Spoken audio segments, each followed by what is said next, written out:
you are not entering this world in the usual manner, for you are setting forth to be a dungeon master.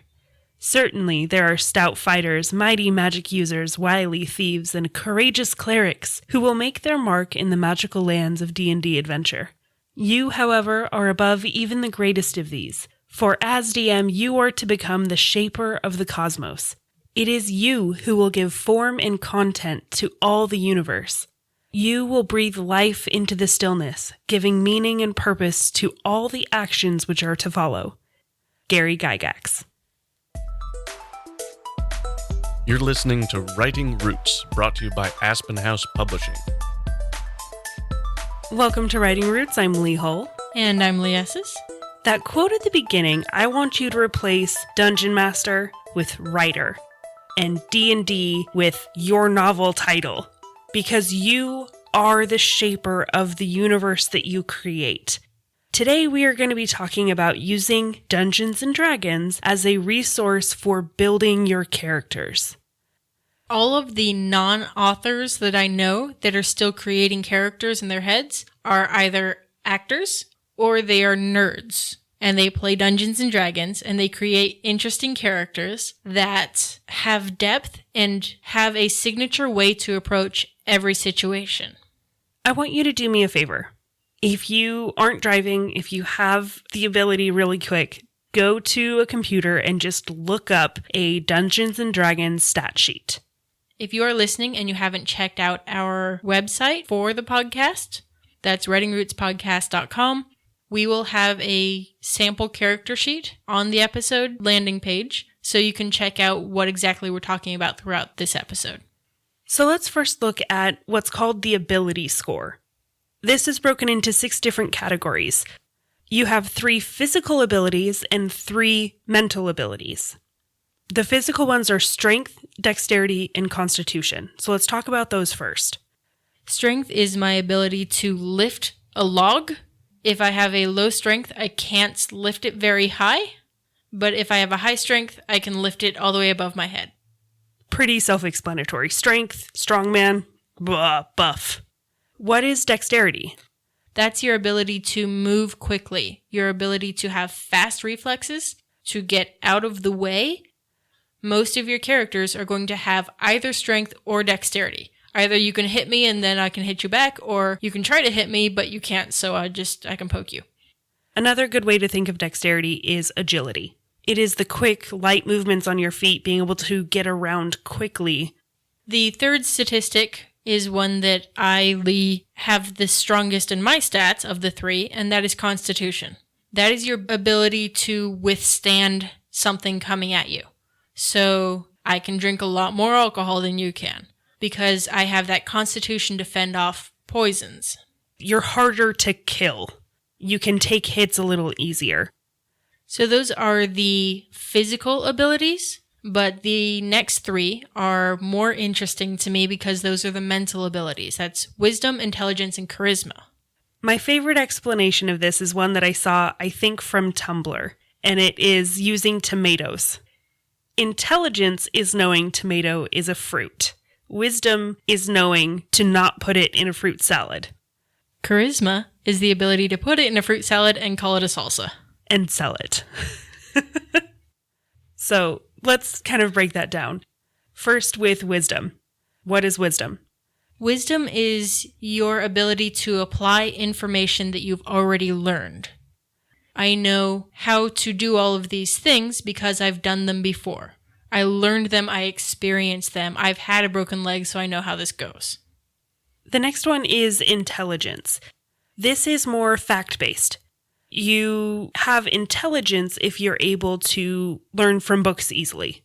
A lot of your linguists are also in this category because they know 7 different languages, so they can talk to the dwarves and the elves and. Probably the most fun category in this is charisma. This is the fast-talking, seductor kind of character. Charisma is your character's ability to interact with other people. Your high charisma characters tend to be your storytellers, the ones who are constantly cracking jokes or often have a musical inclination. The reason this helps you build a character is because giving them stronger strength and lower intelligence will give you kind of an idea of what that character is going to be like. They're going to be a little bit more of the brute. If you've ever watched Firefly, that's going to be Jane. In the last book I completed, there was a team of 6 people who were helping the main character. Can you guess what I based their abilities off of? These 6. So I had somebody who was fast. I had somebody who was strong. I had somebody who could just take a hit and keep on going. I had the smart leader. I had the person who had a lot of book smarts but was useless in combat. And I had the person who was the diplomat on behalf of the team. But it's all shaping the character into something usable, something applicable. So as you're creating your character, and this doesn't have to be just fantasy or sci-fi novels, this can be your rom-com. Think of these stats and give them one that they're really good at and one that they're really terrible at. And that'll give you an idea of who the character is. So if they're really good at wisdom, but have no strength whatsoever, they're probably a little bit older. They've got some miles under their belt, but they have a lot to offer intellectually. The abilities will influence the skills section. So if you're looking at the character sheet, right below the list of strength, dexterity, constitution, etc., is a very long list of the skills. It includes things like acrobatics, history, insight, nature, perception, sleight of hand, stealth. These are a really good thing to look at to determine and choose your character's skill set. And to help you specialize your character from every other high-strength, low-intelligence character. So your character, who is on the farm, might be better with the survival aspect, whereas my character has a lot of physical training from his days in boot camp, so he's going to be better at some of the more athletic things. You'll see in the character sheet that each skill has a ability attached to it. So your survival is wisdom. Your athletics is going to be your strength. Your deception is going to be charisma. So if they have high strength, it is quite likely that the skills that rely on strength they're going to be better at. But they aren't limited to just that. In D&D, you can select certain skills that you've trained specially in. If your character is all bronze, no brains, you can still invest in knowledge of history. So they might be an accidental time traveler. So these are all things that you can use to develop a strong stat base for your character and skill base for your character. Something else that Dungeons & Dragons offers people creating characters are what we call alignments. Your character's alignment falls somewhere on a grid. So your columns will be lawful if they obey the law, neutral, don't really care, or chaotic, disobey the law. And your rows will be good character, someone who's working for the benefit of more than just themselves, neutral, whatever's convenient, and evil, working for the benefit of mostly just themselves. If you want an idea of how this is applied, take your favorite show, favorite book, favorite movie, Google Avengers alignment chart, Firefly alignment chart, and you'll see how the characters fit into these different areas. Some other questions that Dungeons & Dragons asks that can be applied to your writing is what kind of specialties do they have? Probably most common specialty that will apply to almost any genre is weaponry. Do they focus mostly on hand-to-hand combat? Do they prefer to be ranged? Or staying out of the fight entirely? These are things that you need to know to help you know how they'll react in a fight. Another thing that Dungeons & Dragons offers is armor. We're not just talking full plate versus a curious versus all of these types of things you will find in the book, but Kevlar. Knowing if your character is good with armor in any capacity is probably helpful for your design of the character, if they're comfortable in it, if this is the first time they've worn it. If they're not used to plate mail, it's going to be really hard to move. If they're wearing chainmail and they're used to leather armor, they're going to be held down by a lot of weight. Question. Why do thieves always wear leather armor? Why? Because it's made of hide. Oh, no. Oh, dear.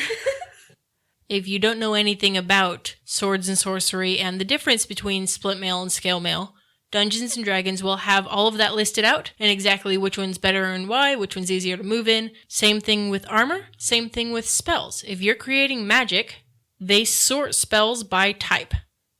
You'll have things like divination type spells, evocation, transmutation. These categories do different things. There's also a category for their religious beliefs. Do they worship a deity? And does that worship of a deity influence their everyday actions? And we're not just talking about deities in this case, we're also talking about ideals. One of my favorite things about using this model is there are never two characters that are identical. They are all different in some way, and my characters will never look like Leigh's characters. So if you feel like you are getting cliché in your own stories, this might be a great tool for you. Use the D&D manual to create yourself a well-rounded character with a good backstory that helps explain all of the skill sets that they have. And then you can use all of that knowledge to better write the character in your book. All of this will help you create characters that you can connect with. Good, diverse, interesting, complex, flawed characters that your readers will fall in love with. And the key to creating interesting characters that everyone will love is to always write selfishly. If you have a question or comment for our hosts or a topic you'd like us to cover, send us an email at writingroots@aspenhousepublishing.com or find us on Facebook by searching for Aspen House Publishing.